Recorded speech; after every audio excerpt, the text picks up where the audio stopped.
વિજ્ઞાનના વિદ્યાર્થીઓને એક સામાન્ય સવાલ પૂછવામાં આવતો હોય છે કે ધરતી પરથી કોણે સૌથી પહેલાં અવકાશ યાત્રા કરી હતી. બીજેપીના નેતા અનુરાગ ઠાકુરે હમણાં એક કાર્યક્રમમાં સ્કૂલના વિદ્યાર્થીઓને આ સવાલ પૂછ્યો. તેમણે પૂછ્યું હતું કે અવકાશમાં યાત્રા કરનારી પ્રથમ વ્યક્તિ કોણ હતી.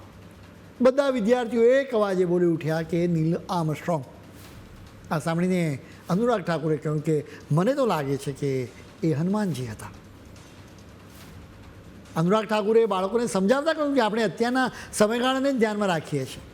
આપણે આપણી હજારો વર્ષ જૂની પરંપરા, જ્ઞાન અને સંસ્કૃતિને ધ્યાનમાં નથી લેતા. જ્યાં સુધી તેનું જ્ઞાન નહીં થાય ત્યાં સુધી અંગ્રેજોએ જે કંઈ પણ બતાવ્યું ત્યાં સુધી જ આપણે મર્યાદિત રહીશું. તેમણે એમ પણ કહ્યું કે હું વિદ્યાર્થીઓને અપીલ કરું છું કે પાઠ્યપુસ્તકમાંથી બહાર નીકળીને આપણા વેદો, પરંપરા અને જ્ઞાન પર પણ નજર કરવી જોઈએ. અનુરાગ ઠાકુરની વાતને લઈને એક હવે નવી ચર્ચા શરૂ થઈ ગઈ છે કે ખરેખર કોણે સૌથી પહેલાં અવકાશ યાત્રા શરૂ કરી હતી. હવે કેટલીક હકીકતો પર પણ નજર કરવી પડે. આ કેસમાં બે ભૂલ થઈ ગઈ છે. સૌથી પહેલાં તો વિદ્યાર્થીઓને સાચો જવાબ ખબર નથી. બીજું કે અનુરાગ ઠાકુરે ખોટો સવાલ પૂછી લીધો હતો. કદાચ તેમણે પૂછવાની જરૂર હતી કે બીજા ગ્રહ પર સૌથી પહેલાં કોના પગલાં પડ્યા હતા.